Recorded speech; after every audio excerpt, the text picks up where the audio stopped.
Well, hello, kitties. It's another special time of year. It's All Hallows Eve.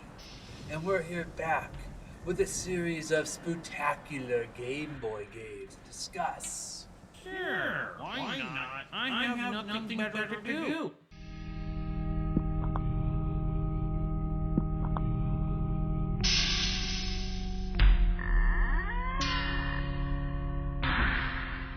What game are we going to start with first? What about a teenager fighting monsters to recover his girlfriend after she's been girlfriend napped? Marlos Mission, or Muru, is it Maru? Marlos Mission fits perfectly with the theme of Halloween. It has monsters in it, like Dracula and the Wolfman. There's a giant bug and a floating eyeball, just to name a few. Marlos Mission, published by Jaleco and released in North America in 1991.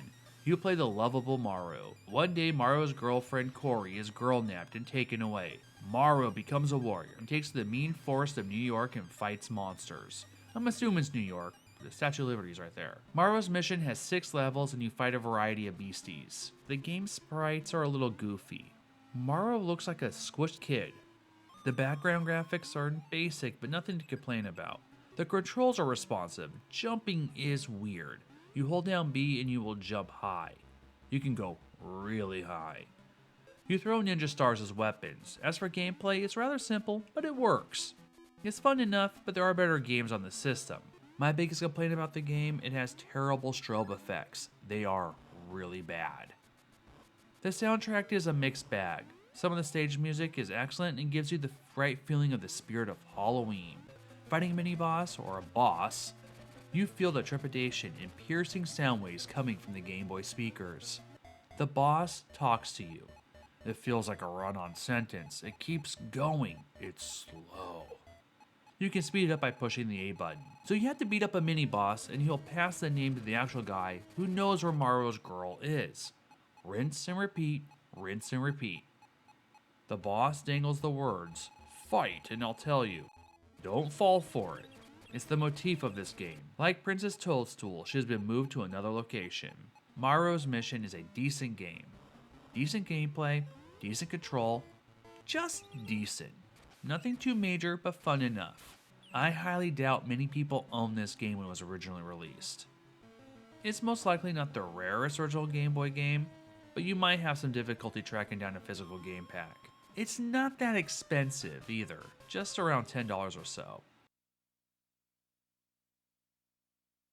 Don't mind him, he just lost his head over that little game. Terrible joke. It's that special time of year to discuss a Game Boy game. But instead of just one, let's review a couple we've already discussed this year. Just amazing. Well, let's go ahead and start with Castlevania Ventures. It is the first Castlevania game for the Game Boy. I believe it's set sometime before the events of Dracula's Curse. As Christopher Belmont, you are on an adventure to confront Dracula. As the protagonist, you and your beloved trusty magic whip are all that stands between evil conquering good. There are 4 levels of pure terror. The whip can be upgraded though. If you find 2 crystals, your whip can expel a fireball. It comes in handy for range attacks. You can even stop enemies from becoming bigger problems by destroying them before they can form. Believe me, you want to keep the fireball add-on as long as you can. Castlevania Venture shares the eerie scenery as in other games in its ilk. At the end of the stage, you fight a primary evil, otherwise known as a stage boss. In order to fight them, you must summon them first by getting an orb. Castlevania Venture is difficult for certain reasons, and not just because of the challenge. Yes, there is gameplay challenge, but that's not what I'm referring to right now.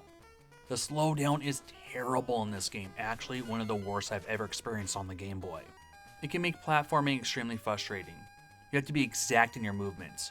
There are secret areas and levels where you can whip candles to find 1-ups, and crystals to upgrade that mystic whip of yours. Both the soundtrack and sound design are good. So is the graphics. The gameplay could use some work. It is still worth playing or owning if you're a Castlevania fan. Not that one. The sequel is much better. Konami outdoes itself with the vast improved Castlevania II. Belmont's Revenge. Belmont's Revenge takes cues from Mega Man by allowing the ability to choose any 4 castles in any order to play. Each castle's themed. After beating all 4, Dracula's castle comes out of the ground. Right away you'll notice the difference between the games. The gameplay is much better in the sequel. No slowdown. This feels, looks, and sounds like a true Castlevania game. Graphics are superior the second time around. In addition, sub-weapons are included in Belmont's Revenge. Just 2 sub-weapons, axes and holy water. The Mystic Flame Whip from the previous game is back. Of course, spikes make a return and in full force. Castlevania II Belmont's Revenge is challenging, but not for the pitfalls that befell the first installment. Throughout the game, you'll need to have patience and use your mind to get out of trouble. Just like the first game, you need an orb to summon a boss. Castlevania Venture 2 Belmont's Revenge outperforms the original in every way. The graphics, sound, and gameplay are all heightened. It takes pieces from the source material and molds them into something better. If you like Castlevania games or games similar to it, I'm sure you'll get a kick out of Castlevania 2 Belmont's Revenge. I wear my sunglasses at night, children. Because I am a vampire. In Kid Dracula, you play as the kid version of the Prince of Darkness. Kid Dracula is a fantastic game for the original Game Boy. Graphically, it's very impressive, one of the best looking on the system. The cutscenes are cute and goofy. The animation style has real charm and fits well with the not-so-serious Kid Dracula. What makes Kid Dracula stand out is the overall fun this little game pack has. To start off, the gameplay is outstanding. There are 8 stages total. After being a stage, you get to play a few bonus games. These mini bonus games add much variety to Kid Dracula, adding a lot of replay value. Kid Dracula is not the most difficult game. I'm not saying there are not challenging parts. There are several. Kid Dracula is just awesome. The graphics, sound, and gameplay are all exceptional. There are so many great moments that keep the game fun, lively, even for the undead, and memorable. I absolutely recommend Kid Dracula for the original Game Boy. Well, kiddies, do you like Ghost? What about the Bubble Ghost? Ooh, don't get too spooked out. Not only does this game feature a ghost, it also blows, literally. Bubble Ghost was released for the Game Boy in 1990. It was originally an arcade game from 1987. It was also a French game. Just some side information there for you. Bubble Ghost is a game where a ghost blows a bubble. It's that straightforward. There are obstacles and the goal is to get the bubble to safety unpopped.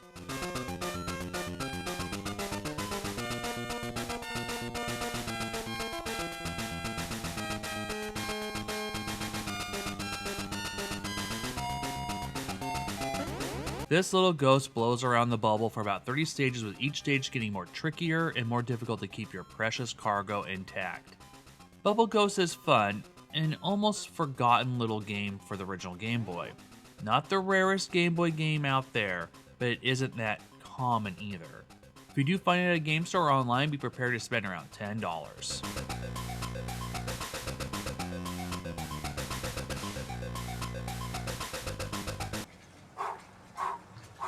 Look, I'm Bubble Ghost. Okay, not the scariest game.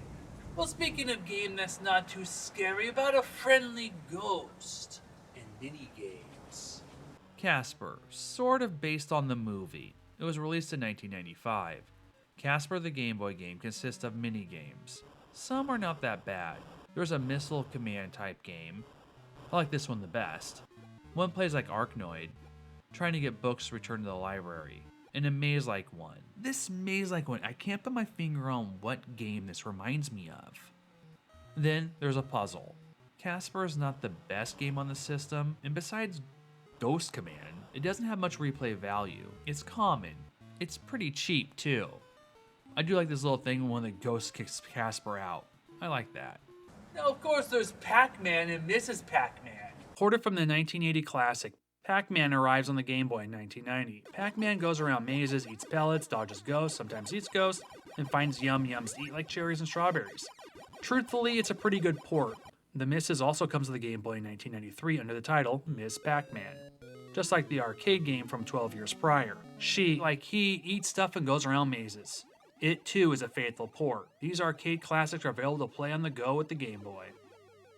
Even Mario can't stay away from Spooktacular season of Halloween. You don't have to play the whole game. You can just play one level. This level. The Spooktastic Pumpkin Zone is a theme dedicated to October, the month of Halloween. Mario walks through graveyards, fights several Jason Voorhees heads, and tangos with familiar boos. Boos aren't the only ghostly beings to visit Mario. There's even ghastly floating Goombas. At the end of this zone, Mario fights a witch.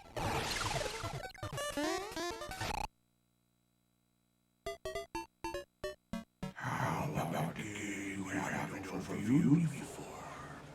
What about Addams Family on the Game Boy? They have skeletons in the closet. Maybe I know a few. Always liked watching Addams Family around this time of year. But there's also a Game Boy game. Published and created by Ocean and released in 1992, Addams Family is the perfect handheld tie-in for the 91 movie of the same name. There is also an NES version. The opening theme song sounds amazing on the Game Boy.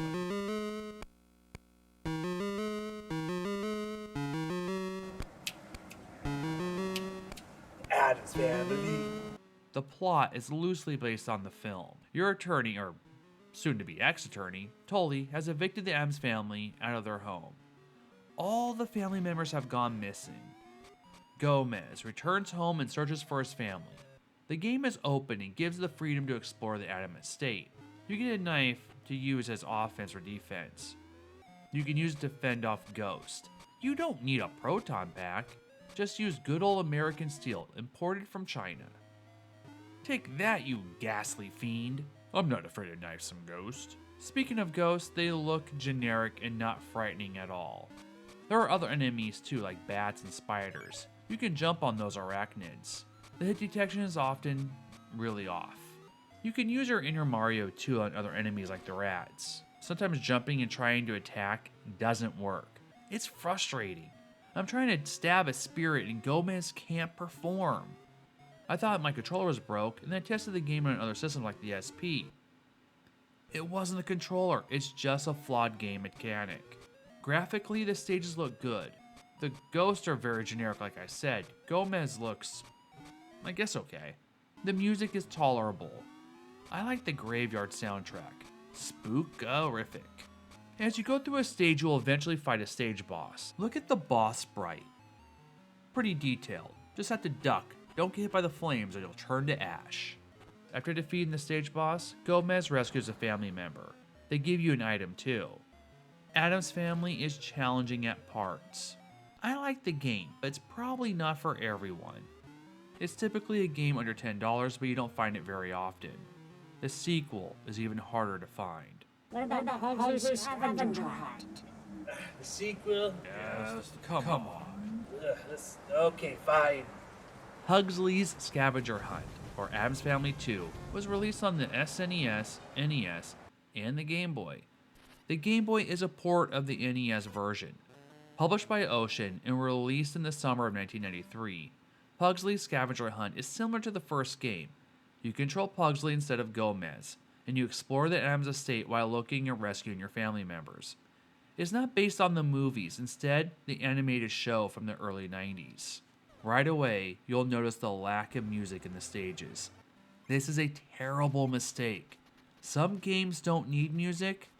This game needs music. The game is bland, and it's rather boring at parts. Music might have helped a bit. Yeah, this one's kooky alright. I prefer the original game. What about this game? But that's not really a ghost story or nothing about vampires or monsters. I mean, sci-fi, yes. Sometimes man creates evil. You make a point. There are monsters created by man. Come on. Okay, I guess we'll look at Terminator II, the arcade game for the Game Boy. I guess it's scary in its own way. Ah, T2, the arcade game. Released in 1992, this is the real horror. nuclear elimination. And on Judgment Day, 3 billion people died, based on the arcade game of the same title and movie of the same name. It looks like an 8-bit version of the arcade game. The game is watered down to like basic shapes. The Terminators don't look as good as the home console versions or even the arcade. Not by a long shot. This was made for the Game Boy, you really can tell. So some leeway has to be given. Just use your imagination. The cursor moves around and it's for the most part responsive. Hit detection isn't always on key, especially if you use a grenade. Don't kill the humans. Use those grenades for those flying machines. It's sort of fun, actually. I don't mind it on the Game Boy, surprisingly. The game is tough on the Game Boy. Well, that's our Halloween little special. We looked at a couple neat ones, didn't we? See you next time, kitties, on the Grand Venture.